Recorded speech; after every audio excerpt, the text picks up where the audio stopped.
할렐루야. 네, 오늘 예배에 오신 여러분들 진심으로 환영합니다. 우리 찬송 2장 드림으로 하나님께 예배드립니다.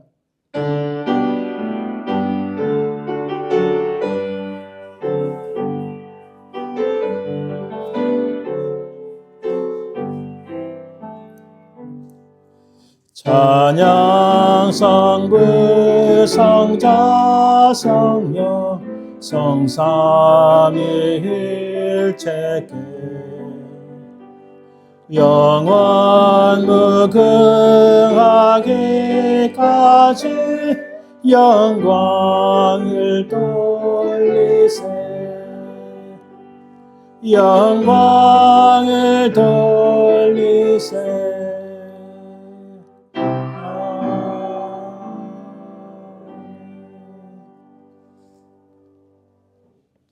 하나님 영이시니 예배한 자가 영과 진리로 예배할지니라.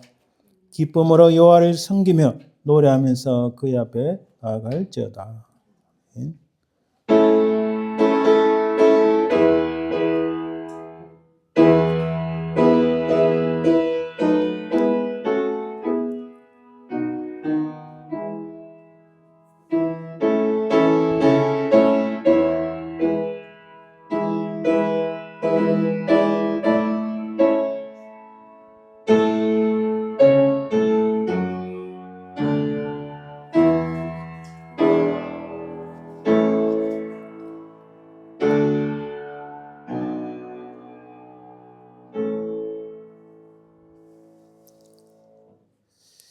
만왕의 왕이시며 만주의 주가 되시는 아버지 하나님, 하나님의 그 은혜와 사랑을 감사드립니다.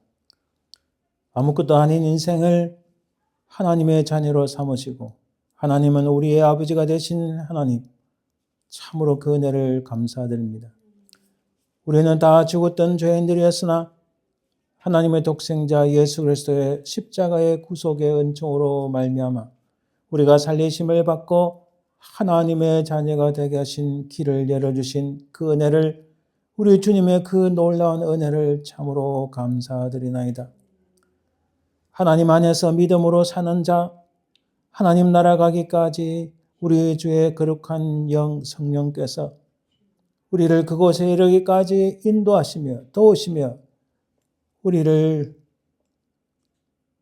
악한 것으로부터 우리를 보호하시며 함께 하시는 하나님의 성령의 은혜와 사랑을 참으로 감사드리나이다. 이 시간 살아계신 우리 성삼위 하나님만을 찬송하고 경배합니다. 이 모든 영광을 하나님 홀로 받으옵소서. 분명히 살아계신 우리 주 예수 그리스도 이름으로 기원드리나이다. 아멘. 오늘 하나님 말씀 교독은 시편 65편입니다. 하나님이여 찬송이 시온에서 주를 기다리오며 기도를 들으시는 주여 모든 육체가 주께 나아오리이다.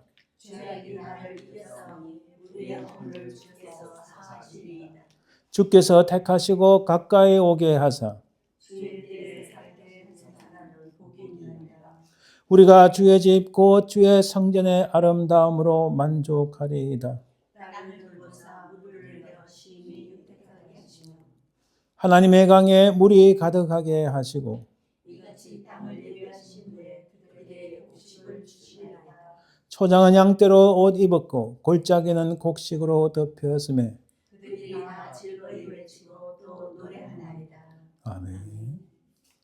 우리 지나간 시간을 돌아보면서 참회의 기도를 드립니다. 아직 우리는 성화되지도 않고 영원한 존재도 아니었어. 하나님의 은혜로 우리가 예수 그리스도의 보혈로 우리가 용서를 받지만 여전히 죄악 중에 있어오니 지나간 시간 중에서 하나님 우리의 죄악들, 우리의 모든 흠들을 하나님 주의 보혈로 용서하시고 씻겨 주옵소서. 이 제목으로 간절히 합심해서 기도합니다. 주님, 주님.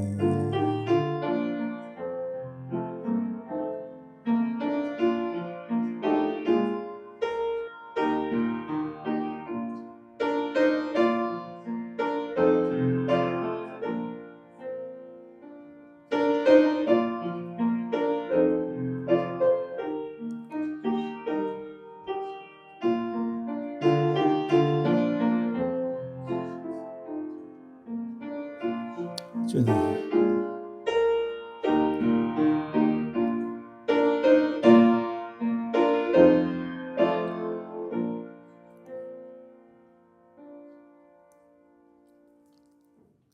영원하신 주님, 우리를 하나님 나라에 인도하시기 위하여 악한 자들을 심판하시기 위하여 이 땅에 다시 오실 주님, 그 이름을 힘입어 이 시간 간절히 기도합니다. 우리가 주님의 그 은혜로 주님을 믿음으로 구원을 받고 용서함을 받았지만 그러나 여전히 우리 가운데 죄가 넘쳐서 이 땅에 두 발을 딛고 사는 동안 하나님이여 우리가 알지 못하는 사이에 또 혹은 우리가 자의적으로 주님 앞에 죄를 범하였나이다. 우리의 모든 죄와 허물들을 우리 주 예수 그리스도의 보혈로 씻기시고 용서하여 주옵소서. 우리 눈이 하늘의 하나님을 바라보며 하나님 나라의 선하고 복된 것을 바라보며 그것을 쫓아가 될 터인데 이 땅에 두 발을 딛고 사는 인생이라 우리 눈이 땅의 것을 바라보며 이 땅의 것을 붙잡기에 바빴던 저희들, 우리 자신의 것만 돌아보고 우리의 가족과 우리의 이웃을 돌아보지 못한 모든 흠들을 하나님 용서하시고 이 시간 주의 보혈로 우리의 모든 죄악들을 씻겨 주옵소서. 우리 모든 죄악들이, 우리 모든 악한 것들이, 우리의 모든 흠들이 우리 주 예수 그리스도의 보혈로 말미암아 용서받았음을 믿사오며 거룩하신 예수 그리스도의 이름으로 기도드립니다. 아멘. 사도신경 우리의 신앙을 고백합니다. 전능하사 천지를 만드신 하나님 아버지를 내가 믿사오며 그 외아들 우리 주 예수 그리스도를 믿사오니 이는 성령으로 잉태하사 동정녀 마리아에 나시고 분도 빌라도에게 고난을 받으사 십자가에 못 박혀 죽으시고 장사한 지 사흘 만에 죽은 자 가운데서 다시 살아나시며 하늘에 오르사 전능하신 하나님 우편에 앉아 계시다가 저에서 산 자와 죽은 자를 심판하러 오시리라. 성령을 믿사오며 거룩한 공의와 성도와 서로 교통하는 것과 죄를 사하여 주시는 것과 몸이 다시 사는 것과 영원히 사는 것을 믿사옵나이다. 아멘. 찬송 19장 찬송하는 소리에서 찬양드립니다.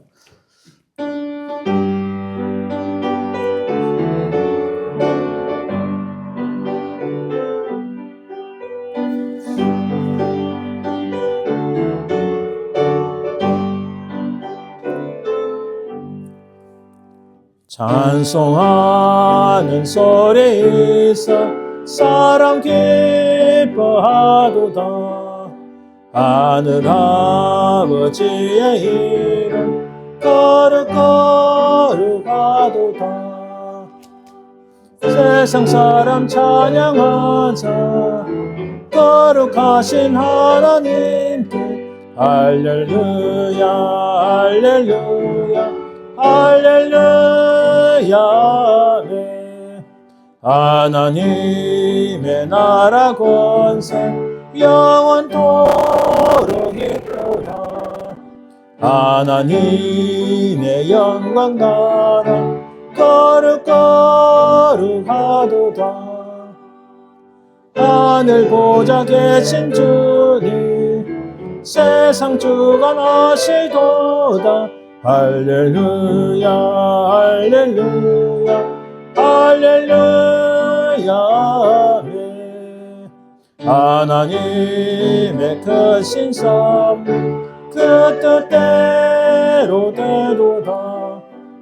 우리 아버지의 뜻은 거룩거룩하도다.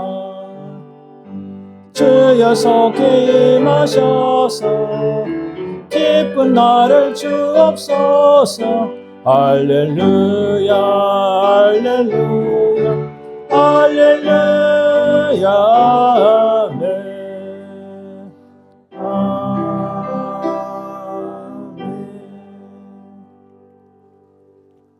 이제 함께 기도합니다. 하나님 우리에게 정한 마음을 주옵소서.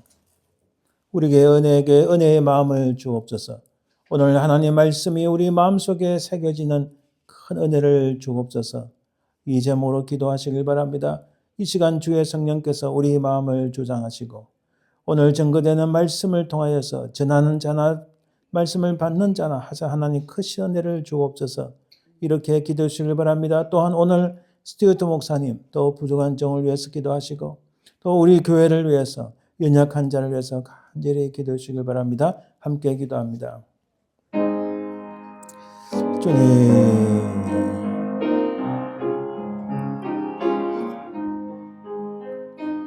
주님, 아버지, 주님,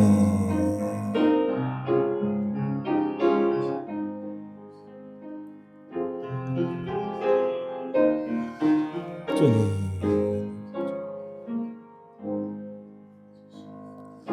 주님, 주님.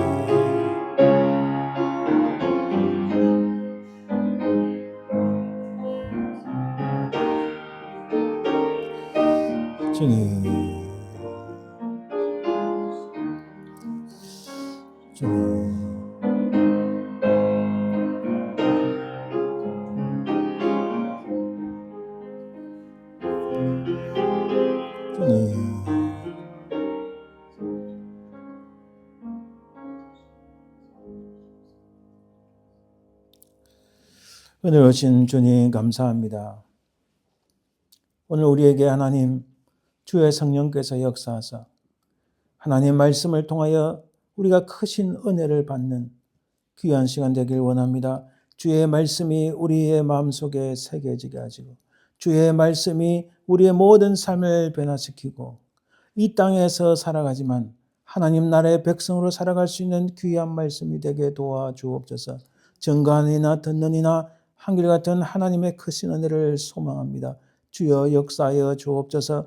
오늘 말씀을 전하시는 스튜어트 목사님 부족한 종을 붙잡으시고 성령의 권능으로 붙잡아 주옵소서. 우리 가운데 연약한 심령들 주께서 능력으로 역사하시고 치유하시고 새롭게 하여 주옵소서.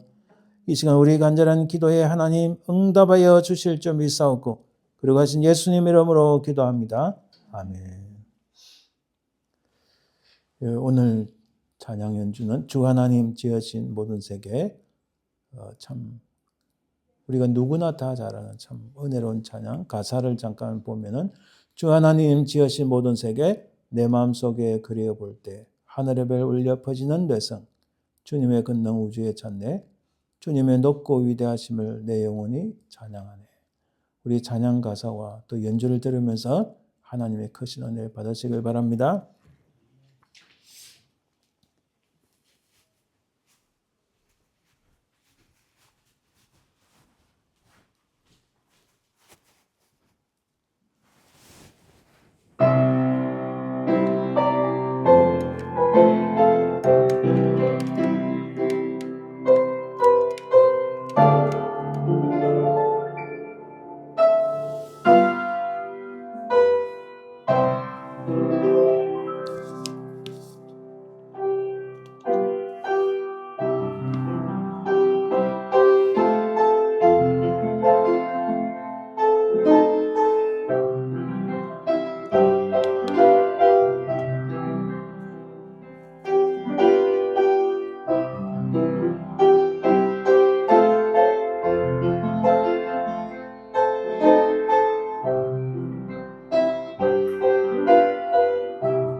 네, 감사합니다. 또 이 곡 연주를 들으니까 한 가지 생각나는데, 제가 부산에 사회 갈 때, 제가 사회했던 교회의 그 주 예배실이 한 900석밖에 안 되기 때문에, 그렇게 1000명 이상 들어오지 못합니다. 마침 제가 주일 저녁에 거기서 그때는 주일 저녁 예배가 있었거든요. 마침 그 주일 저녁 예배 제가 설교하는 거 예배를 인도하고 설교를 하는데 그때 물론 제 와이프가 독주는 안 했지만 누군가 같이 이렇게 연주를 했어요. 이 곡을. 그때 감동이 참 있었습니다. 그때 생각이 나서 하나님 은혜가 그 손가락을 통해서 연주를 통해서 또 이렇게 은혜를 주시구나 하는 생각이 듭니다. 예, 감사합니다. 여전히 실력은 녹슬지 않았다. 이 말씀을 드리고 싶은 겁니다. 우리 예물을 위하여 기도합니다. 하나님 감사합니다. 아버지 하나님, 참으로 온 우주 만물을 창조하신 하나님.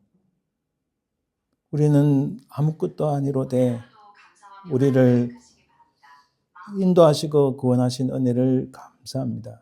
하나님, 우리가 주님 나라가기까지 우리 발걸음을 부지런히 인도하시고 보호하시고 역사하여 주옵소서.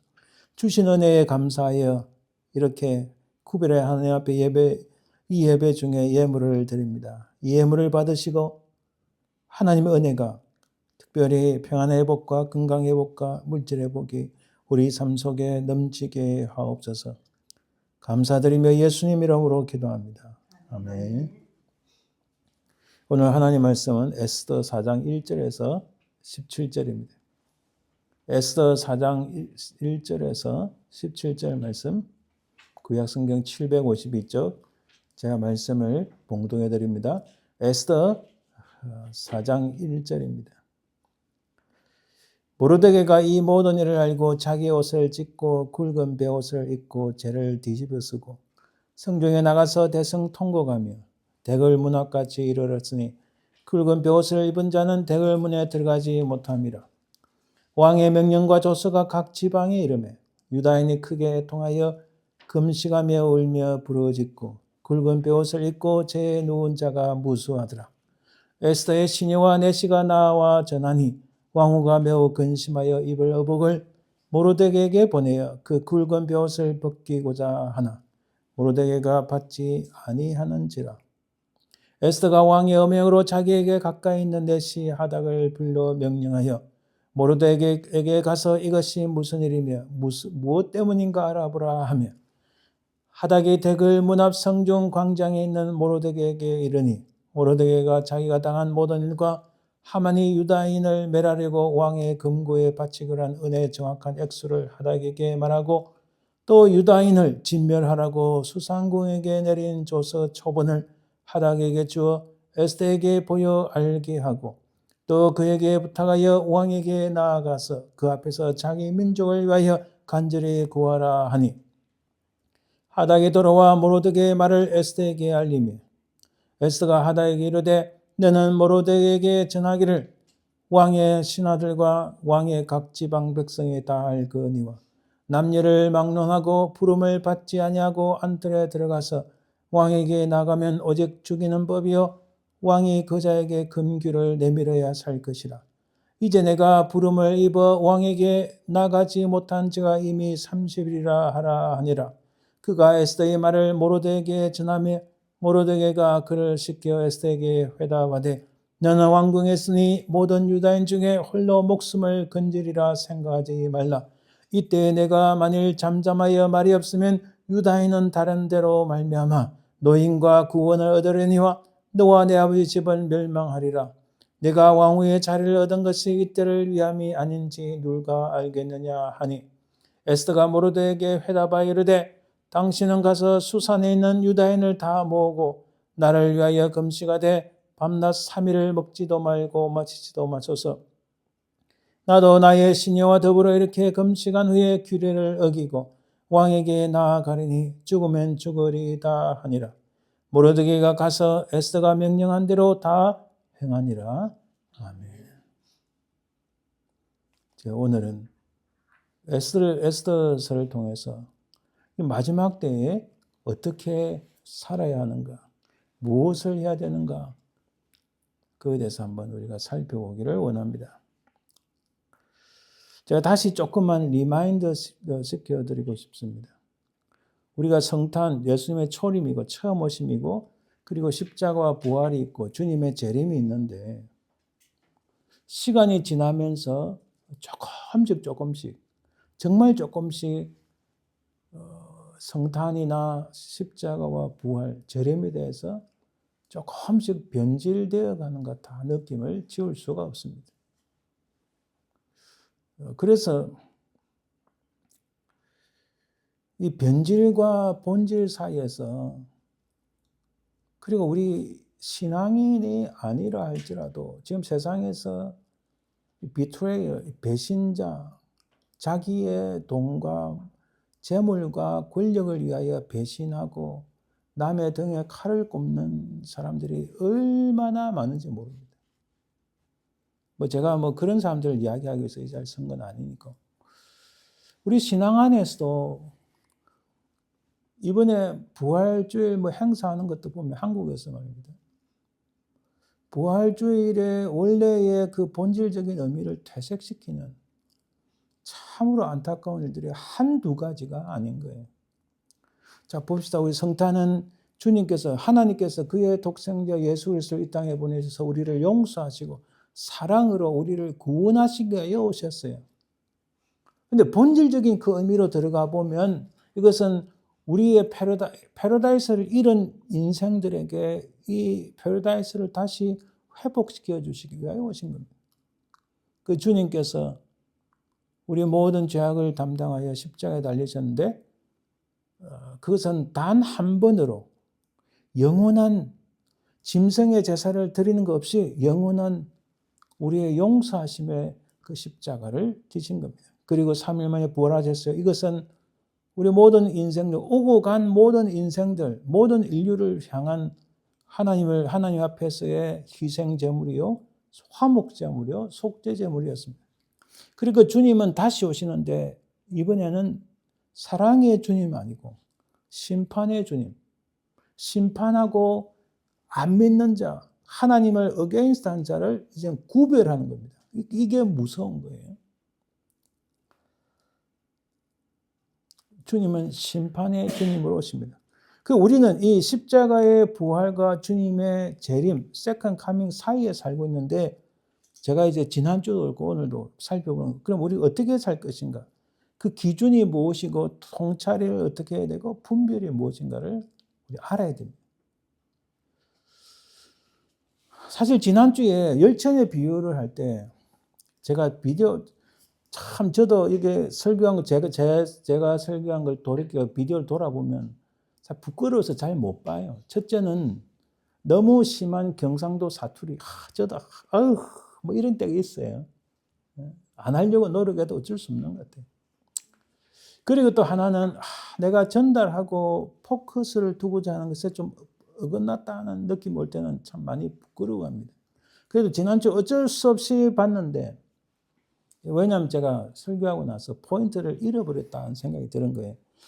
포인트가 뭐였냐면 1세기 때 로마 제국의 압제에서 여러분 예수님이 대략 한 30년 아닙니까? AD 30년. 그 당시 로마에서 일어난 일들이 무엇이냐면 황제의 권력 다툼이 있었어요. 그러면 황제가 되려면 뭔가 큰 공적을 세워야 되는데 그 첫 번째 업적을 세우는 타겟이 요즘식으로 말하면 팔레스타인 지방을 확 휩쓸어 버리는 거예요. 그런 일들이 쌓여서 70년에 디도 장군이 북쪽에서 남쪽에 알렉산드리아에 있는 로마 군대하고 위쪽에 시리아에 있는 군대를 보내서 확 다 휩쓸어 버린 거예요. 그 공적으로 이 디도의 아버지가 황제가 됐잖아요. 그 70년.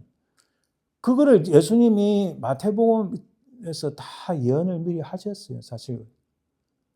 근데 그 주님이 그 열천의 비유를 언제 이야기하시는가? 누가복음 19장에 보면 예수님이 그 십자가 사건을 위하여 부지런히 달려가시다 했잖아요.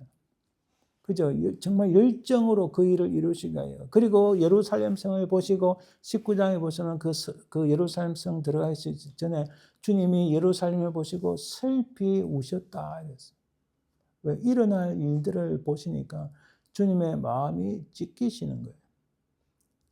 그런 사실 이게 굉장히 불안한, 우리는 성경을 읽을 때 성경 그 자체만 보고 그 당시에 무슨 일이 일어났고 역사적인 배경, 문화적인 배경 잘 생각하는 그냥 문자 그것만 읽고 마는데, 그러나 그 당시에 백성들은요, 음식으로 말하면 경제적인 이것도 그 기적을 어떻게 그렇게 먹고 살았는지 그 기적적인 삶을 영위하고 있었어요.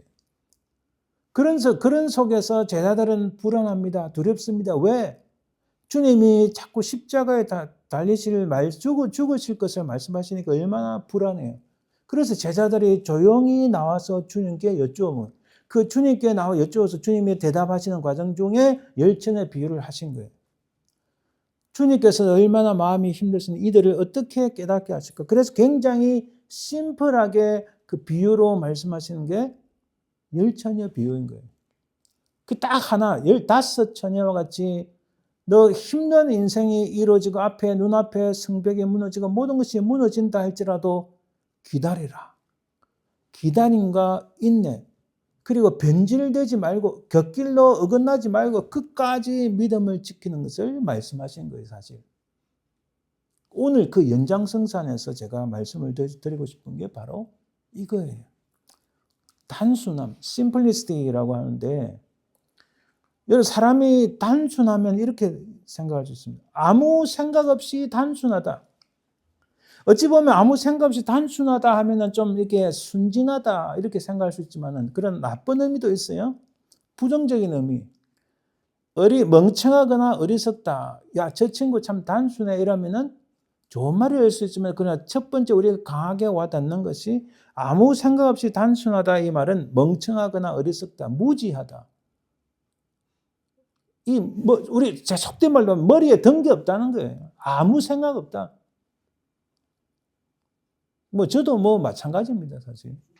그리고 또 게으르다 이렇게 볼 수도 있고. 그리고 현실을 도피하고 책임을 회피하려는 이런 경우 때 아무 생각 없이 그냥 행하는 것. 그러나 또 이 단순함은요, 다릅니다. 또 본질에 집중하는 단순함이 있습니다. 여러분 가만히 보세요. 미국 안에서만 봐도 비즈니스를 해서 성공한 사람들, 그 사람이 악하고 선하고 그걸 떠나서 성공한 사람들의 경우를 보면은 자기가 해야 할 일 거기에만 딱 포커스를 두는 거예요. 다른 것 안 하는 거예요. 그죠? 그러니까 어찌 보면 이상해 보일 수 있어요. 사람들 관계가 흐트러질 수 있고 대인 관계가 원만하지 않을 수 있어요. 그거는 나쁜 거지만 제가 그걸 이야기하는 게 아니라 자기가 원하는 그 고를, 목표를 달성하기 위하여 거기에 온 신경을 다 쓰고 온 시간을 다 투자하고 그거 달성을 위하여 달려가는 사람, 그게 본질이라면 거기에 추구하는 그 본질에 집중하는 단순함이 있어요. 그래서 성공한 사람들 많잖아요. 그죠? 제가 예를 들지 않아도 누구든 다 생각할 수 있을 겁니다.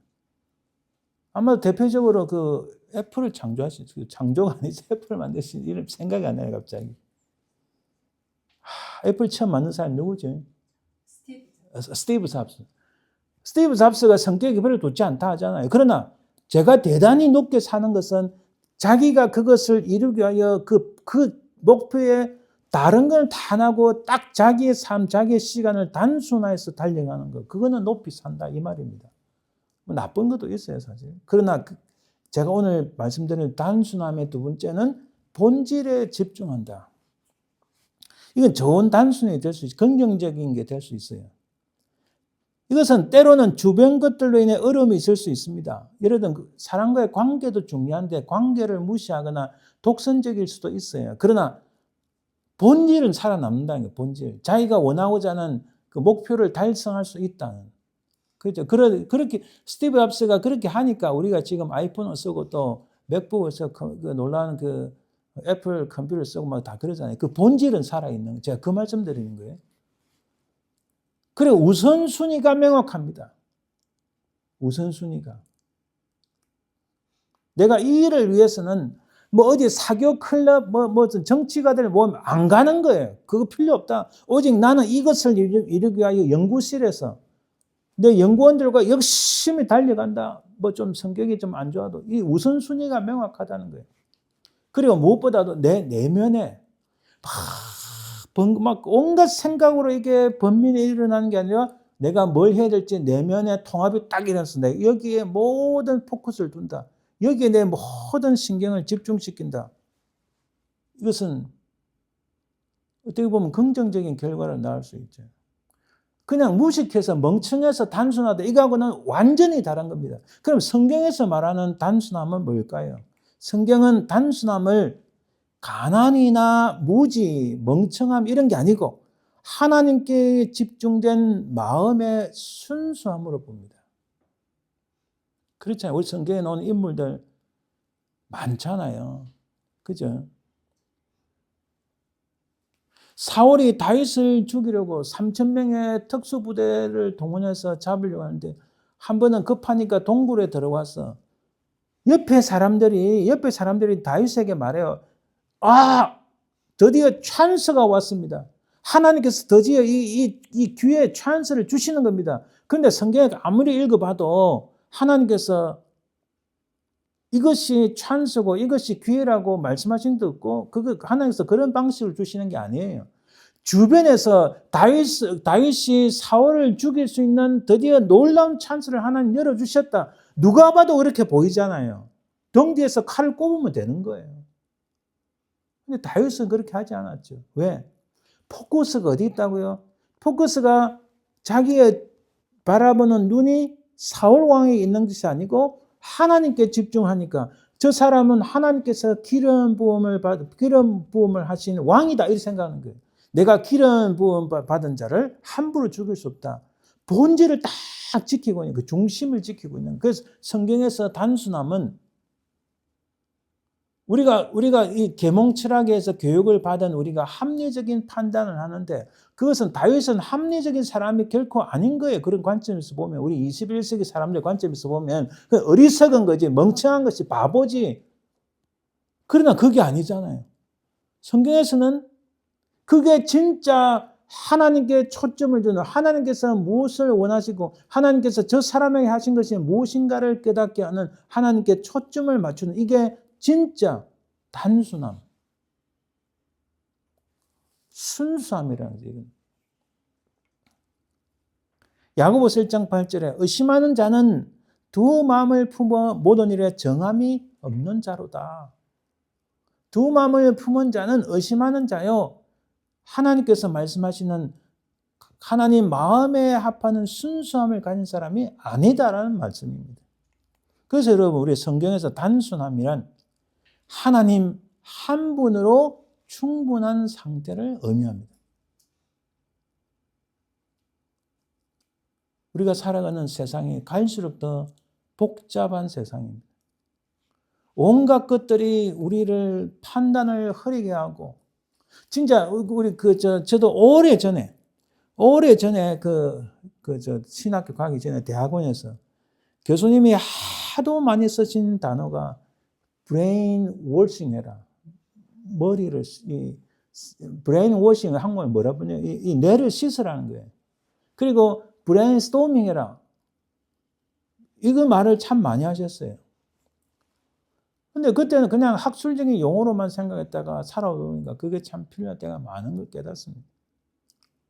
세상에 복잡하고 필요 없는 걸 다 이 브레인 워싱을 하고 아주 심플하게 그 사물과 내가 바라보는 것을 딱 쳐다보는 거. 내가 살아보고, 내가 쳐다보고, 내가 추구하는 게 누구예요? 하나님을 따라가는 거, 하나님을 추구하는 거, 주님을 따라가는 거. 그러니까 하나님 한 분으로 충분한 상태.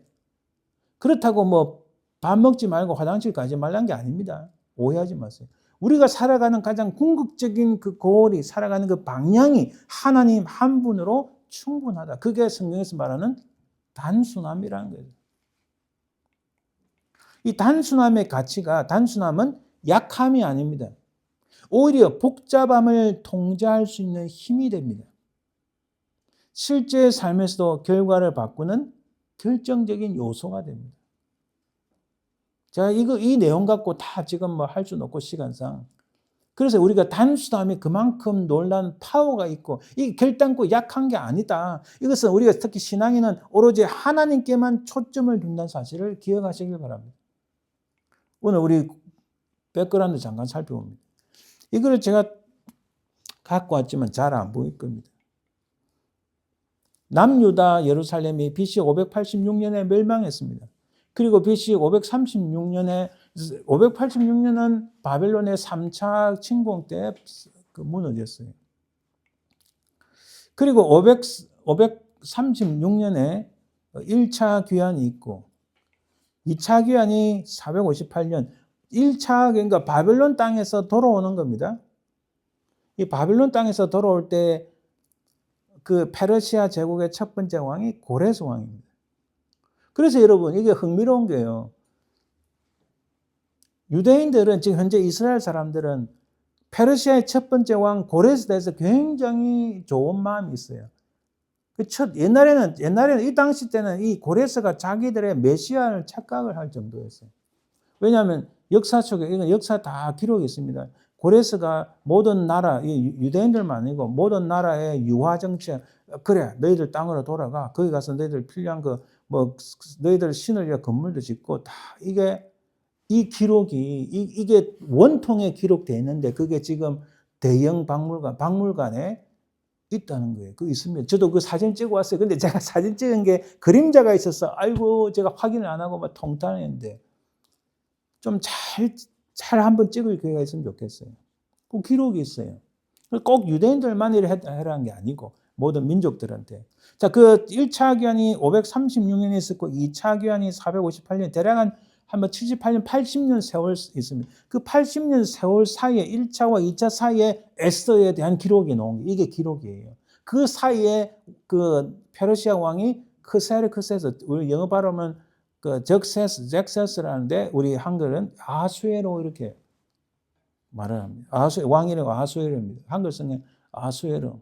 뭐 이게 그 라틴식 표기 또 그리스식 표기, 헬라식 표기 이런 것 때문에 이제 발음이 달라지는 똑같은 사람입니다. 그리고 그 뒤에 이제 3차 기한 때는 느헤미야가 있고 마지막 그 에스더스 때는 부림들 사건이 474년에 있었고 마지막 하나님께서 말씀을 주신 선자가 말라기 선자. 대략 이렇게 한번 보시면 이해하기 쉽습니다. 오늘 우리 에스더서를 보면서 잘 들어보세요. 제가 또 무슨 말씀을 드리는지. 그냥 우리가 보통 에스더 내용 모르시는 분 없을 거예요. 근데 보통 보면은 와, 이 한 여인이 내가 죽으면 죽으리 해서 민족을 살렸다. 맞습니다. 그 내용인데. 그러나 그 사이에서 하나님께서 어떻게 터치를 하셨고, 이들 사이에, 이들 어떤 하나님과의 관계 속에서, 현지적 삶 속에서 어떻게 그들이 해나가는가, 그걸 통해서 종말의 시대에 살고 있는 우리가 어떻게 할 것인가를 살펴보는 겁니다. 자, 1장 10절에 22절 보면은 아수엘의 왕과 와스디의 왕 간의 갈등이랍니다. 자, 이 제목 뭐라 했습니까? Uninvisible touch. 우리가 보지 못하는 사이에, 이들이 알지 못하는 사이에 하나님의 그 역사, 하나님의 역사는 히스토리가 아니고 하나님의 역사라는 것은 하나님께서 어떻게 일을 하시는가, God's working을 말합니다.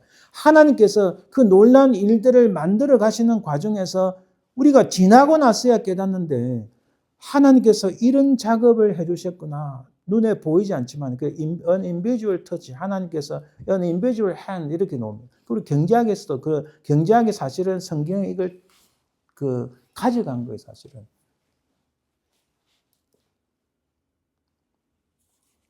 (1장 11절 12절) 이렇게 말씀합니다. 왕후 와스드를 청하여 왕후의 관을 정죄하고 왕 앞으로 나아오게 하여 그의 아랫다움을 북백성과 지방관들에 보이게 하라 하니 그러나 왕후 와스디는 내 씨가 전한 왕명을 따르기를 싫어하니. 뭐 이게 논쟁이 많지만은 자기 깊이 다루는 게 아닙니다. 아주 고전적인 유대인들의 율법의 해석, 그러니까 말하자면 구약 성경에 해석하는 게 있어요. 거기에 의하면 이 원래 히브리어의 이 내용이 와스데이 왕비가 머리에 관만 쓰고 거의 옷을 입지 않고 노출된 상태로 놀아 이렇게 가능성 그렇게 해석할 수 있다 이렇게 말해요. 고대 랍비들이. 그러니까 와스데이가 자존심이 있지 내가 어떻게 왕관만 쓰고 옷도 걸치지 않고 나갈 수 있느냐. 그래 안 나갔다 이렇게 보기도 합니다. 어찌됐든 그로 인해서 왕후 와스디가 폐해가 되고 1장 22절에 남편이 자기의 집을 주관하게 하고라는 칙령이 내려서 그 와스디는 폐해가 됩니다. 그 새로운 왕비가 필요하잖아요. 거기에 이제 2장에 보면 에스더가 왕후가 됩니다. 모르드게의 삼촌 아비하일의 딸 모르드게가 자기의 딸같이 양육하는 에스더. 옛날에 어떤 분들은 이 에스더가 모르드게의 딸로 해석을 해서 잘못 말씀하시는 분들이 있는데 그러나 분명한 히브리어 원문을 보고 영어나 한글 성경 보면은 그 에스더는 모르드게의 사촌 동생임을 알 수 있습니다. 자, 그 에스더가 모든 보는 자에게 사랑을 받더라. 그 17절에 보니까 2장 17절에 왕이 모든 여자보다 에스더를 더 사랑하므로 왕이 그의 머리에 관을 씌우고 와스디를 대신하여 왕으로 삼은 후에 여러분 에스더에 대한 영화가 있는데 한번 볼만해요. 상당히 흥미롭게 볼만합니다. 영화가 있어요. 근데 세 번째 하나님께서 자 보세요. 우리도 인생이 지나갈 때는 모릅니다. 지나고 나서 하나님께서 우리에게 지각을 주시고 지각이라는 게 컨셉션 그 다음에 그것을 깨닫게 하시고 리얼라이즈 깨닫다. 지나고 나서 자기 인생을 새로이 인식 컨셉션이 일어나서 자기 인생을 새로이 리얼라이즈하는 그걸 보니 그렇게 봤을 때 이 하나님께서 와스디를 폐회시키시고 또 다른 하나 모르드게가 왕을 구하는 사건 작은 거지만 이 사건이 일어나는 것. 하나님께서 앞으로 큰 일을 이루시고 이 유다인들을 구원하시기 위한 하나님의 그 구원의 여정, 그 구원의 프로세싱 중에 하나였다는 것을 깨닫습니다. 여러분 제가 놀라지 마십시오. 한 가지 딱 고백합니다. 제가 옛날 동산교회 이후로 가능성입니다. 미네소타 교회로 담임 목사로 갈 기회가 있었어요. 뉴욕의 큰 교회입니다. 제가 말을 하지 않았습니다. 최종 후보까지 갔어요. 거기다가 2019년에 한국의 큰 교회, 저는 정말 저를 사랑하시는 교수님이 크게 힘을 썼어요. 거기에 이제 최종 후보까지 가서 설교를 한국을 가기로 했어요. 날짜는 안 되겠지만. 근데 팬데믹이 끝나고 보니까 한국에서 목사님 죄송합니다. 우리 외국에서 들어온 분 안 하기로 했습니다. 하나님께서 이렇게 막으셔서. 왜 하나님 그랬을까요? 몇 년 안 되지만은 그리고 나서 이제 우리 큰애가 아빠 영국 가야 되고 제가 하니까 시민권 신청해요. 제가 고민을 하고 기도하다가 그래 이거 하나님께서 이렇게 하라고 하고 말씀하시는 거다 해서 2020년 후반에 시민권 신청하고 2021년 초반에 저는 영주권도 한 4개월 만에 받았지만 시민권도 한 2, 3개월 만에 이렇게 받았거든요. 제가 그걸 말씀드리는 게 아니고 시간을 지나서 보니까 아직도 제 인생에서 하나님께서 왜 미국에 남게 하시고 왜 지금 여기서 이렇게 하게 하시는가.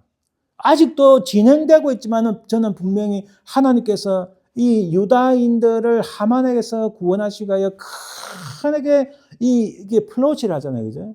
소설에 보면 플롯이는 하나님께서 우리가 바둑 보면은 포석이라 하거든요. 바둑을 포석을 딱 놓으시고 이것을 이루시고 하나님께서 예비를 하시는. 지금 저도 뭔가 하나님께서 크신 은혜를 주시고 크신 일을 이루시기 위하여 제 인생을 이렇게 포석을 놓으신 거다. 그래서 시간이 지나 보니까 그걸 깨달았죠. 그때는 왜 하나님 좀 용서하십시오. 아니 저런 사람이 담임 목사를 가다니 기가 막히고 이게 이해가 안 되는,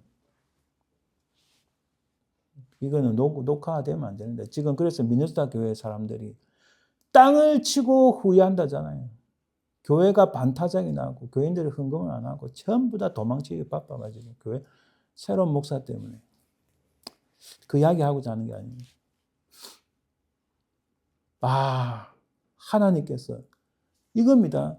하만으로부터 종말이, 모든 유다인들이, 이 제국 내에 있는 모든 유다인들이 죽임을 당할 처지, 이 실존적인 위협이잖아요. 모든 유다인들이 죽을 위기에 처한, 어찌 보면 이스라엘 건국 이후로, 구약에서부터, 지금의 이스라엘 말고요, 구약에서부터 된 이스라엘 가장 절체절명의 위기. 이 하만은요, 왕에게서, 아수르의 왕에서 반지를 받아서 인장을 찍었기 때문에 누구도 그걸 변개할 수 없고, 그날의 그 한날에 모든 유다인들을 다 죽이게 돼 있어요.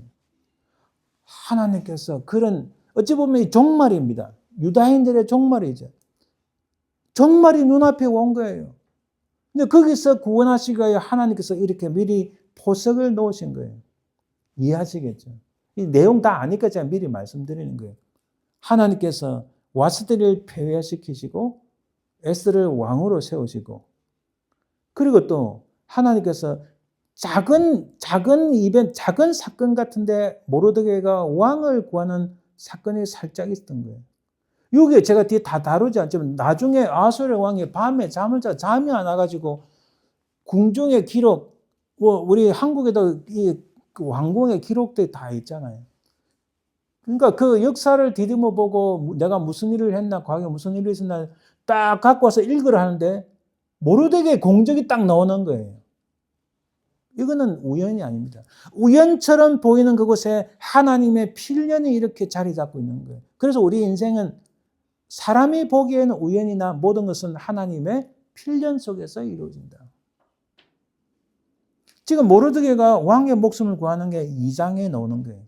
아수르 왕을 암살하는 음모를 이게 딱 모르드게가 알은 거예요. 그래 두 사람을 알거나 이제 신고를 했죠. 두 사람을 나무에 달고 그 일을 왕 앞에서 궁중 일가에 기록하니라. 궁중 일기에. 그 다음에 하만이 등장합니다. 하만이 자세히 보세요.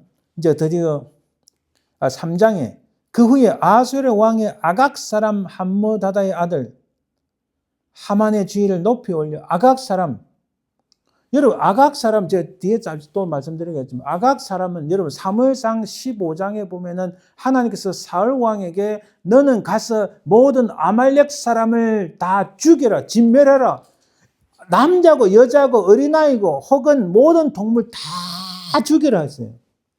사울 왕이 실패를 했죠. 그때 사무엘상 15장에 보면 그때 아말렉 왕의 이름이 아각이에요. 이 하만은 아말렉 족속의 후손이자 아각 그 왕의 후손이라는 것을 알 수 있습니다. 그래서 역사 속에서요, 아말렉이 왜 하나님 그렇게 하시는가? 출애굽을 할 때 여러분 사람이 200만 명 가까이 움직이는데 무슨 차를 타고 가는 것도 아니고 무슨 수송선 기차를 타는 것도 아니고 다 걸어가는데 뒤에 처진 사람이 노인들, 여자들, 어린아이들, 특히 임산부들 아닙니까? 그 후미를 딱 치가지고 이스라엘에 심각한 피해를 입힌 족속이 아말렉이에요. 그러니까 하나님께서 출애굽 27장에 딱 보면 내가 이들을 다 뒤에 전멸시키게 분명히 하나님 말씀을 하셨어요. 그리고 그것을 왕이 세워진 첫 번째 왕 사울 왕에 준 사울이 실패를 해버리네. 이게 얼마나 그 당시 때도 하나님께서 징책을 내리시고 사무엘 선지자를 보내서 그때 나오는 게 뭡니까? 너는 하나님 말씀의 소리를 전혀 듣지 않는다. 하나님 말씀을 귀 기울이지 않는다는 게. 그러니까 그가 끌어내려지고 다윗이 올라간 거잖아요. 심각한. 그게 대략 몇 년 전입니까? 한 200년 전인데 그때 사건이 지금까지 연결되어 있는 거예요. 그리고 여러분 결론적이지만은 이 아말렉 사람이 이때 처절하게 당합니다. 유다 사람들이 히브리인들이 죽어야 되는데 대신에 이 아말렉 사람들 다 죽임을 당해요. 특히 하만의 가족. 그래서 여러분, 아말렉 족속이 역사 속에서 사라졌어요. 이건 학자들의 연구 결과입니다. 어디에도 없는 거예요. 마치 여러분, 북쪽 이스라엘이 아수르에 멸망하고 열 지파가 흔적도 없이 살은 것처럼. 그리고 지금 유대인들은 다 주다에서 놓은 거잖아요. 그 중에 일부가 베냐민 지파고. 이게 무서운 거예요. 만약에 이런 하나님의 역전의 드라마가 없었다면은 이 유다인들이, 이 히브리인들이 다 종말을 구하는 거예요. 그 구원을 위하여 하나님께서 어떻게 모르드게가 왕을 구하는 사건, 와스들을 폐위하고 에스더가 왕후가 되는 이 하나님의 그런 우리 소설로 말하면 플롯이 다 하나님께서 보석을 다 두신 이 놀라운 하나님. 우리가 이것을 통해 뭘 봐야 되는가? 제가 지금 나가야 될 길이 많지만 뭘 봐야 되는가? 내 인생에 대한 하나님의 플롯이 무엇인가? 제가 평생에 하나님 앞에 질문하는 거예요. 근데 나이가 점점 들어가고 그래 하니까 저 하나님의 그 손길, invisible hand, invisible touch, 하나님의 플롯, God's 플롯이 뭔지 서서히 깨달아지는 거예요. 하나님께서 이 길을 가기 위해서 이렇게 하시가, 이것을 이루시가 이래 하신다. 이 모르드게는 하만에게 절하지 않았어요. 그가 왕 다음에 넘버 2의 총리가 됐다 할지라도 넘버 2가 돼도 결코 그에게 절하지 않아요. 왜? 여러 가지 이유가 있습니다. 모르드게는 저는 하나님 앞에 범죄한 사람들, 아말렉 족속이니까 하나님께서 저들을 다 진멸하려 했는데 사울 왕이 실패를 했지만 지금까지 살아있는, 그래서 그들은 옛날에 자기들의 조상을 엄청나게 많이 죽인 그 후손일 뿐이다. 그리고 이 하만을 보니까, 뒤에 나오지만 하만을 보니까 굉장히 교만한 사람, 권력을 이용하는 사람, 눈에 보이잖아요. 지금도 우리가 눈에 보이잖아요. 그죠? 모르드게가 그 앞에 또 자기의 신앙적인 절개로 꿇거나 절하지도 않아요. 왜? 하나님 앞에 하는 거지 이런 사람, 우상에게 절하거나 이러지 않는다는 거예요. 신앙적인 절개로. 그러니까 이 하만이 유다인 곧 모르드게 민족을 다 멸하고자 하더라 이렇게 말씀하시는 거예요. 그가 왕에게 이렇게 말합니다. 왕의 법률을 지키지 아니하오니 그들을 진멸하소서. 그리고 9절에 후에 보면은 1만 달란트를 왕의 일을 맡은 자의 손에 맡겨 왕의 근고에 드리리다. 뭐로 왕을 설득합니까? 거짓말로 하는 거고. 거짓말. 또 하나는 뭡니까? 사실 돈으로 왕의 뇌물을 먹이는 거예요. 이 악한 사람이 알 수 있어요. 그리고 13절에 보니까 하루 동안의 모든 유다인을 젊은이, 늙은이, 어린이, 여인들을 막론하고 죽이고 도륙하고 진멸하고 또 그 재산을 탈취하게 하라. 이거 도를 넘은 칙령을 자기가 내리는 거예요. 이 아각은 누군가? 아까 말씀드렸던 사무엘 15장에 등장한 아말렉 왕의 칭호입니다. 아말렉은 이스라엘의 역사적인 대대적인 원수 민족입니다.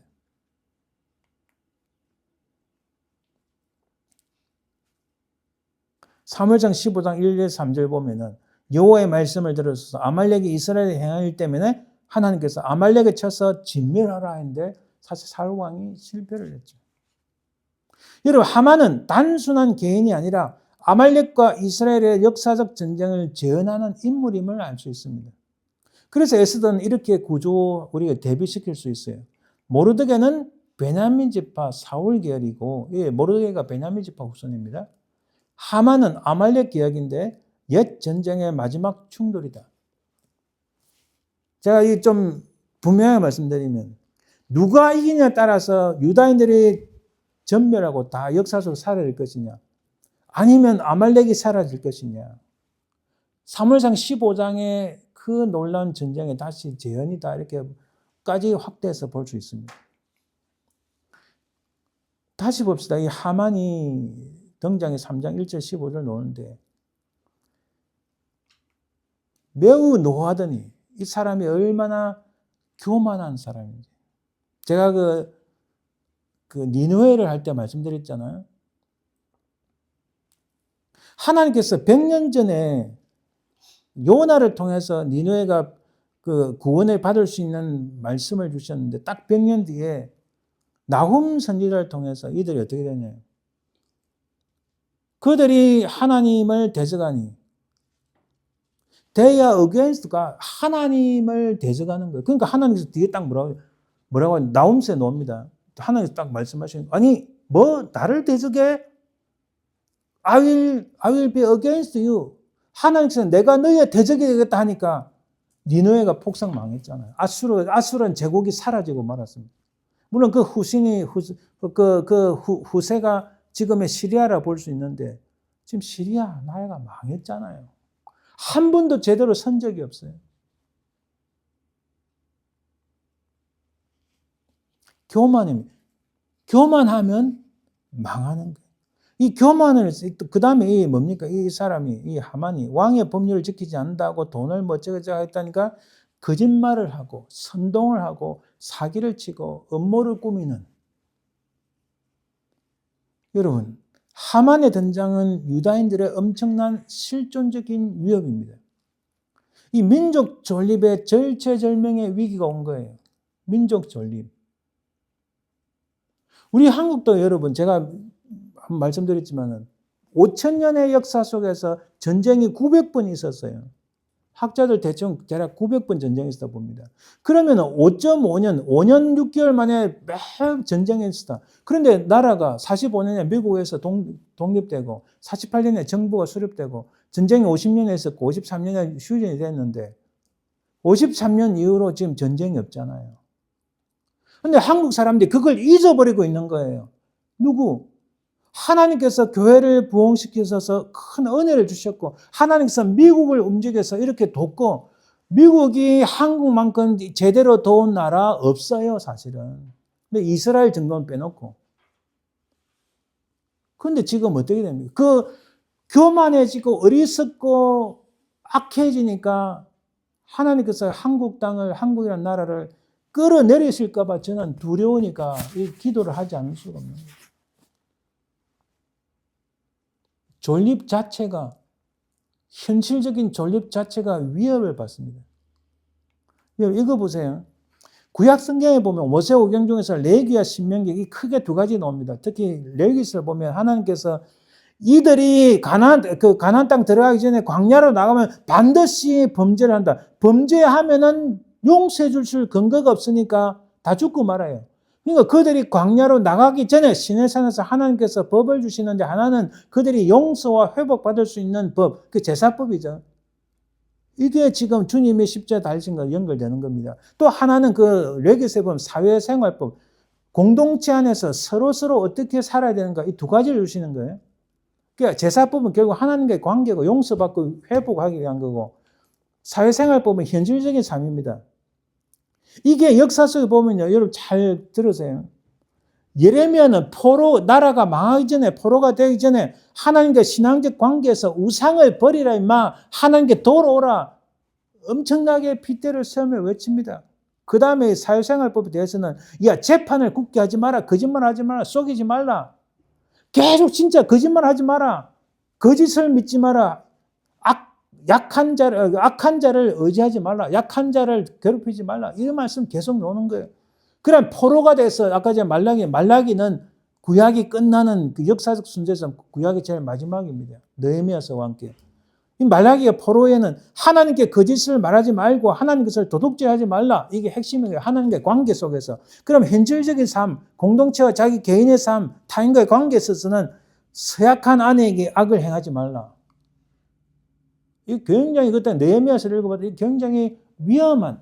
왜냐하면 여러분 이방 여자가 결혼하는 게 그건 문제가 아니라 사람의 순수 신앙의 정통성을 잃어버리니까 이방 남자, 이방 여자 결혼하면 전부 다 그쪽에 우상을 넘어가 버리니까 그래서 이렇게 말씀하시는 거예요.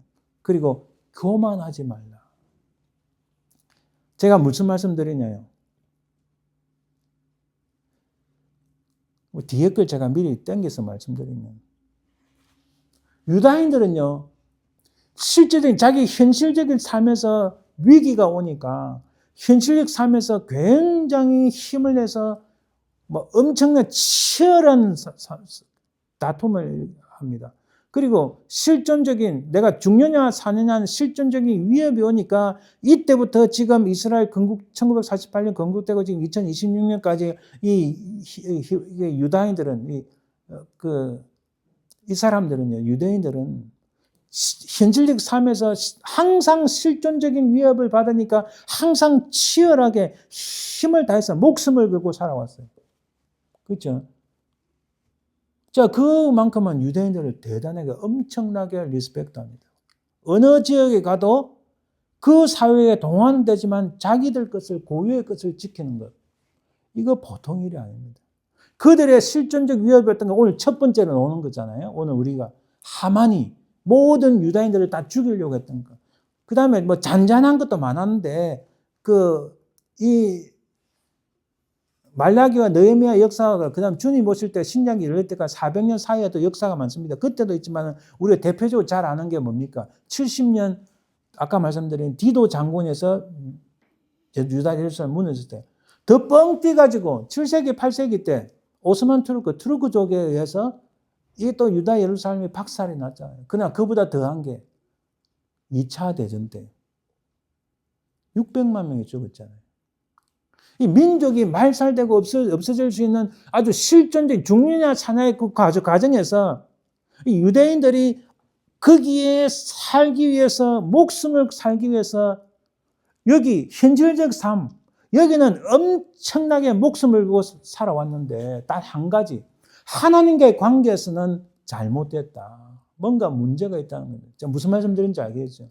레기스의 눈으로 레기스의 관점으로 쫙 보면은 유대인들이 사회생활 관습법, 자기 현실적인 삶에서는 힘을 다하고 목숨을 다해서 엄청난데 여러분 얼마 정도 엄청나느냐? 이번 전쟁에 보면 이스라엘 정부가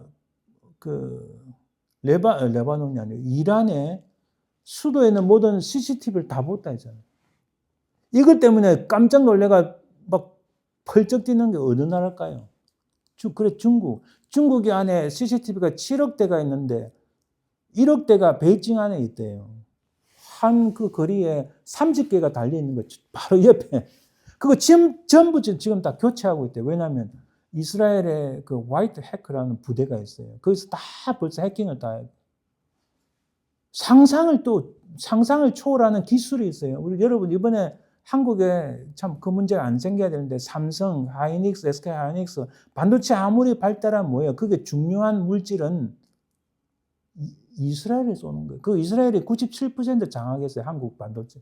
그러니까 한국 반도체 이스라엘 없으면 못 만들어요. 공장 바로 문 닫아야 돼요. 제가 무슨 말씀 드릴지 아시겠죠? 미국의 AI 뭐 이런 기술들 가만히 들여다보면 다 유대인들이 있어요. 이게 엄청난 그런 삶 속에서는 치열하게 목숨을 다해서 살아온 거. 나 그 리스펙트하고 엄청나요. 그러나 하나님과의 관계에서는 이때부터 잘못됐다는 거. 특히 주님이 오셔서 그렇게 말씀하시는데 주님을 배척하는 이 관계. 자, 요 정도 이하 계속 한번 나가봅시다. 모르드게의 삶은 하나님 앞에 반듯한 현실의 삶이었어요. 왕의 모함을 한 이 사람들 잡았는데도 자기 공으로 돌리지 않았어요. 이 반듯한 현실의 삶을 살았어요. 그리고 위기 속에서 그가 하만이 모든 유다인을 죽이려고 하니까 그가 옷을 찢고 하나님 앞에 금식하며 부르짖는 위기 속에서 하나님 앞에 나아가는 모습이 있는 것을 볼 수 있어요. 모르드게가. 그 종말의 시간 속에서 에스더는 어떻게 하는가? 에스더가 그 소식을 듣고 내가 죽으면 죽으리라. 자기가 왕비로서 현실적 삶에서 힘을 다하지만 결국은 가장 절체절명의 위기, 그 종말이 다가오는 그 순간에는 현실 속에서 엄청난 뭐 AI 기술, 뭐 엄청난 재물, 이게 필요 없는 거예요. 그냥 옷을 찢고 겸함으로 하나님 앞에 나아가 죽으면 죽으리라는 이 심령이 필요하다는 거예요. 할렐루야. 제가 그걸 말씀드리는 거예요. 에스더가 질문합니다. 내게 남아있는 시간은 얼마일까? 오늘뿐인가 아니면 내일도 과연 살아있을까? 이런 실존적인 질문을 합니다. 이런 실존적인 질문 때문에 그래 좋아 내 주머니에 돈이 얼마 있어? 내가 관계한 사람 파워 있는 사람 누구야? 내 가진 기술은 뭐야? 그것을 총동원하는 거 이해됩니다.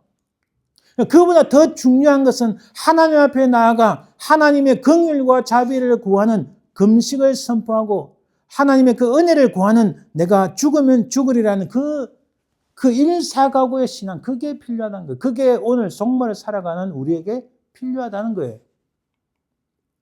죽음의 공포와 견딜 수 없는 심적 부담감으로 자신을 짓누르는 이 엄청난 힘, 그냥 단순히 아휴, 뭐 내가 죽으면 죽겠지 이게 아니에요. 그 에스더의 어깨에 짓누르는 그 힘, 그 부담감, 그 마음의 고통, 밤에 잠 못 이루는 이런 어떤 근심, 불안, 온 것이 다 오지 않겠어요? 실제로 그녀가 우리가 살아가고 있는 이 세상에 살고 있는 우리가 똑같은 그 고통, 불안, 공포가 몰려오는 거예요. 왜? 자기 힘으로도 어찌할 수 없는 이 상황 속에서 모든 유다인들이 다 죽임을 당해야만 하는 이런 상황, 종말의 시간에 이 에스더가 얼마나 많은 심적 부담과 고통이 있었겠어요. 그러나 그럼에도 자기 왕비로서의 모든 권력, 권한 이거 다 없애고 내가 죽으면 죽으리라. 하나님 앞에 나가는 거예요. 오늘 살아가는 우리에게 필요한 게 바로 이거라는 말씀입니다. 실존적 위협 속에서 타협하거나 업무를 꾸미거나 여론전을 펼치거나 선동하거나 권모술수하거나 물질을 동원하고 권력을 동원하는 이런 게 아니라 죽으면 죽으리라. 이 단순함, 바로 이 심플한 이것을 통해서 하나님 역사하신 줄 믿습니다. 자, 그걸 말씀드린 거예요. 실존적 위험을 넘은 단순한 결단, 그것이 바로 죽으면 죽으리이다. 바로 그 단순함이 모든 쾌락과 모함을 파하고 깨트린다. 할렐루야. 고린도전서 1장 18절 이렇게 말씀합니다. 십자가의 도가 멸망하는 자들에게는 미련한 것이요 구원을 받는 우리에게는 하나님의 능력이라. 할렐루야. 세상이 아무리 종말로 치닫고 엄청난 것이 일어나고 막 온 것이 우리가 생전 처음 보지 못한 거 일어난다 할지라도 우리는 십자가의 도가 구원을 받는 우리에게는 하나님의 능력이라. 할렐루야. 그 고린도서 1장 27절 29절 계속 이렇게 말씀합니다. 하나님께서 세상에 미련한 것들을 택하사 지혜 있는 자들을 부끄럽게 하시고 세상에 약한 것들을 택하사 강한 것들을 부끄럽게 하시고 세상에 천한 것들과 멸시받는 것들과 없는 것들을 택하사 있는 것들을 폐하려 하시나니 아무 육체도 하나님 앞에서 자랑하지 못하게 하려 함이라. 할렐루야. 여러분 다시 봅시다. 근데 주님 오시기 전에 이 유대인들은 그런 불임절이라는 이 하만으로 해서 죽을 위기에 종말의 위기를 넘어섰음에도 불구하고 어떻게 했는가? 로마 제국 하에서 그들은 매일 실존적 위협을 받으며 치열하게 싸우며 살아왔습니다. 그러나 그들은 하나님 말씀을 어떻게 하나님 말씀을 새겨서 그 마음의 신비에 마음의 비석에 새기는 것이 아니라 그것을 그냥 문항으로만 해. 자, 그래 나온 게 구전 전통 어떻게 지킬 것인가에만 말씀도.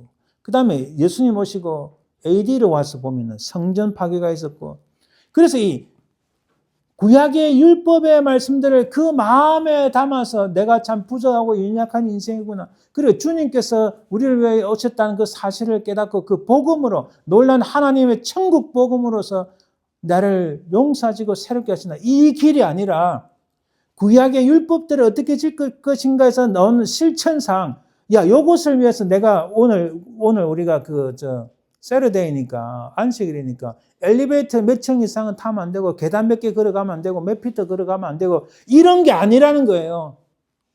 그게 저는 유대인들을 엄청나게 리스펙트 하면서도 신앙이 잘못되었으니, 이 점점 종말로 치닫는 이 시대 속에서, 물론 마지막에 하나님께서 이 유대인들을 구원하시겠다, 남은 자들 구원하시겠다고 로마서에 말씀하시지만, 그건 너무 어려운 부분이고, 그 다음에 한번 말씀드리기로 하고, 그렇게 만든 것들이 200년의 미시나라는 거예요. 미시나를 또 잘 이해를 못하니까, 여러분, 지금도 미시나 책을 제가 뭐 돈 주고 살 것도 없지만, 이렇게 많아요, 책이. 그게 다 고대 랍비들이 해석하고 어떻게 질 것인가 설명한 책이에요. 그 설명한 책들이 하나님의 말씀이 아니잖아요. 그걸 붙잡고 있다는 거예요. 그리고 또 대략 400년, 500년경에 두 종류의 탈무드가 나오는 거예요. 이 탈무드로 인해서 구원을 받는 게 아니잖아요. 잘못된 방향으로 가고 있다는 거예요. 그리고 21세기 봅시다. 오늘 와서 지금 이란하고 이스라엘 목숨을 건 사투가입니다. 이란의 존재 목적이 뭘까요? 여러분, 이란은 시아파로서 이거는 극단적인 이슬람 종교입니다. 이란이란 나라의 존재 목적이 뭘까요? 사람들이 잘 모르는 것 같은데 존재 목적이 뭐예요? 그들의 존재 목적 딱 하나는 이스라엘 사람들 다 죽이는 거예요. 첫 번째가. 두 번째는 자기들의 종교를 온 세상에 그러려면 미국을 파괴해야 된다. 딱 이 두 가지가 그들의 목적이에요. 그거밖에 없어요. 자기들의 존재 목적이 그거예요. 하만이 모든 유다인들을 죽이려고 하는 것과 지금 이란이 모든 이스라엘 사람들, 유대인들을 죽이려는 것과 똑같다는 거예요. 이런 실존적인 위협을 받는 데서 무슨 타협이 있고 뭐 어쩌고 뭐 이렇게 하겠어요. 내가 죽지 않으려면 적을 죽여야 되잖아요. 근데 사람들이 이걸 이해를 못해서 안티세미티즘은 반유대파를 말하는 겁니다. 브레인 워싱을 해야 되는 거예요. 잘못 알고 있는 거예요. 저는 전쟁을 찬성하는 게 아니고 어릴 때 우리 옆집에 뒷집이죠 사실. 악한 사람 살았어요. 우리 아버지를 얼마나 괴롭히는가. 큰 사건이 있어서 제가 고등학교 때 야구 방망이 들고 나오길래 나도 방망이 들고 나서 한 방 붙는데 어떻게 되겠어요? 내가 한 방에 보내버렸지. 이 아주 나쁜 놈이에요. 아니 맨날 와서 우리 집에 뭐 문을 부수고 창문을 두드리면서 사람 괴롭히는데 가만둘 수 있나요? 경찰이 와도 뭐 어떻게 해결을 못하고.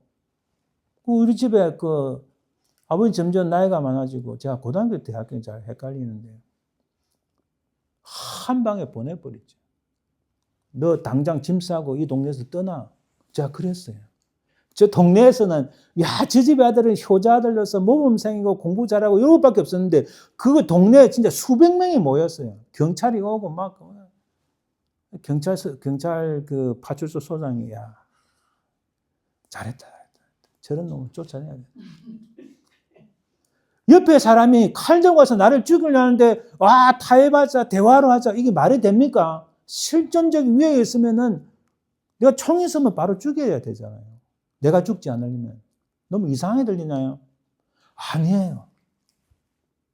그래, 여기서, 이런 세월이 수천 년, 2,500년, 3,000년 되니까 이 유다인들이 힘을 다해서, 목숨을 다해서 실존적 위협을 극복하기 위해서 최고의 것으로, 그러니까 지금 엄청난 기술과 자본 있잖아요. 그걸 형성해 왔잖아요. 제가 전쟁을 다르게 해석한 게 아닙니다.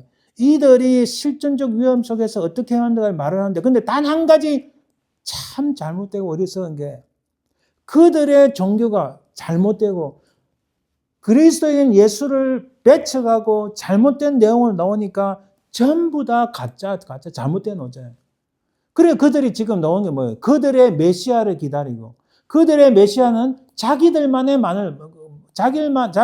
위한 메시아. 제가 다음에 기회가 되면 로마 캐톨릭, 그 다음에 이슬람, 그 다음에 유대교, 우리 기독교의 그 종말론 한번 비교해 볼 텐데. 이란은요, 그래요. 왜 이스라엘 죽여야 되는가? 그래야만이 자기들의 메시아 마흐디가 온다 믿어요. 마흐디가 왔으면 이란은 천국에 들어가고 세상의 모든 민족, 특히 이 미국, 또 이스라엘 전부 지옥에 빠뜨린다. 이렇게 믿고 있는 거예요. 실제로 그렇다니까요. 물론 일반 국민들 그렇지 않은 사람도 있습니다.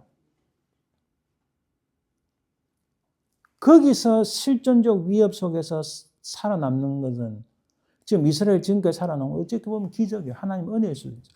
그런데 단지 하나님과의 관계 속에서 그리스도를 배척한 이 잘못된 유대교는 여러분 제가 말씀드렸죠. 이게 AD 90년경에 어느 유명한 랍비가 바꿨어요. 그들이 매일 제사를 드려야 되는데 성전은 없어졌고 그래서 제사 드리는 것을 보류를 했어요. 지금까지 2000년 동안. 그들의 메시아가 오면 그들의 진정한 제사를 드린다. 그래서 자기들만의 그 그리스도를, 메시아를 기다리고 있는 거예요. 제가 말씀드리고 싶은 것은 이런 세대 속에서, 이런 속에서 새로운 하만이 많이 등장한다는 게 지금 여기 보면 이재명이가 글을 올린 거예요. 홀로코스트를 언급해가지고 지금 전 세계 비난을 받잖아요. 이게 여러분 4월 14일은 이스라엘의 홀로코스트 기억의 날이에요. 중요한 날입니다. 근데 이 날 직전에 얼마 전에 이재명이 일을 올려가지고 여러분 한국을 가장 동맹국 중에 동맹국 생각하는 게 어느 나라예요? 미국보다도 이스라엘이에요. 지도를 보면 알아요. 이스라엘이 한국을 얼마나 지켜주고 싶고 도와주고 싶어 하는지. 지도에 나온다니까, 지도에. 그런데 제가 말씀드리고 싶은 것은 4월 14일에 폴란드의 한 의원이 이스라엘 국기에 나치를 그린 거예요. 또 거짓말 뉴스. 이란이 승리했다. 세상 일에게 악한 거짓과 사기와 음모와 조작과 속임 등이 너무 차고 넘치는 세상이다. 이런 세상에서 우리는 무엇을 어떻게 할 것인가? 우리도 실존적 위협을 받고 있습니다. 편협적인 정의, 선택적 정의, 외치지 않는 정의. 우리는 하나님 말씀 안에서 하나님 말씀으로 통찰하고 분별해야 해요. 무엇이 가짜고 무엇이 진짜인지, 무엇이 선이고 악인지, 이런 하만과 같은 우리의 생존을 위협하는 악한 사단이 엄청나게 많이 나오고 있다. 그걸 말씀드리고 싶은 거예요. 그것만 아니라 에스더와 같은 죽으면 죽으리라는 결단으로 하나님 앞에 나가야 됩니다. 단순히 죽겠다고 결단 내리는 자에게 하나님의 은혜와 기적이 있습니다. 이 복잡함, 많은 생각, 타협, 동조를 구하는 이것보다도 하나님을 신뢰함에 바탕을 둔 단순함에서 하나님 역사가 일어납니다. 우리 다시 이 말씀을 봅니다. 십자가의 도가 멸망하는 자들에게는 미련한 것이요 구원을 받는 우리에게는 하나님의 능력이라. 우리가 종말을 살고 있는 우리에게 우리 삶의 원칙은 죽으면 죽으리라는 그런 단순하지만 그런 결단을 통해서 십자가의 도에 올랐을 때에, 십자가를 붙잡고 살 때에 하나님 역사가 있을 줄 믿습니다. 기도합니다. 하나님 감사합니다. 하만과 같이 우리의 신앙과 생명을 위협하는 악한 사단이 얼마나 많은지, 그 속에서 우리는 어찌하든지 그리스도의 십자가를 붙잡고 믿음으로 승리하는 저희들 되게 도와주옵소서. 감사드리며 예수님 이름으로 기도합니다. 네. 543장 찬양 드립니다.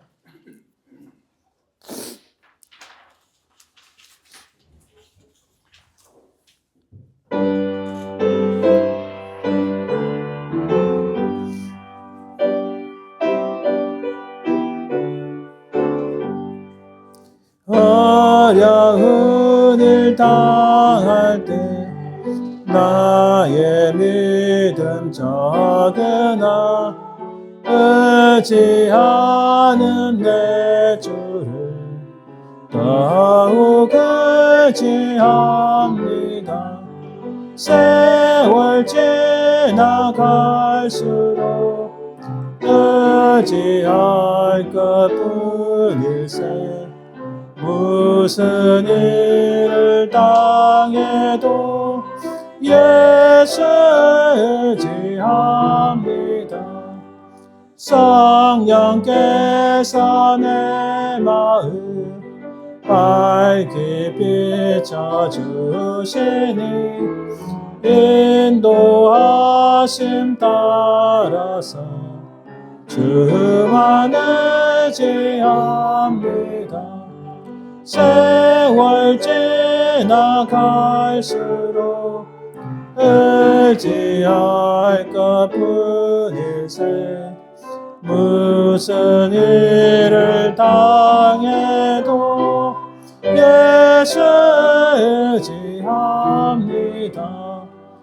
밝을 때의 노래와 거둘 때의 기도로 위태할 때도 주께 간구합니다. 세월 지나갈수록 의지할 것뿐일세. 무슨 일을 당해도 예수 의지합니다. 생명 있을 동안에 예수 의지합니다. 천국 올라가도록 의지할 것뿐일세. 세월 지나갈수록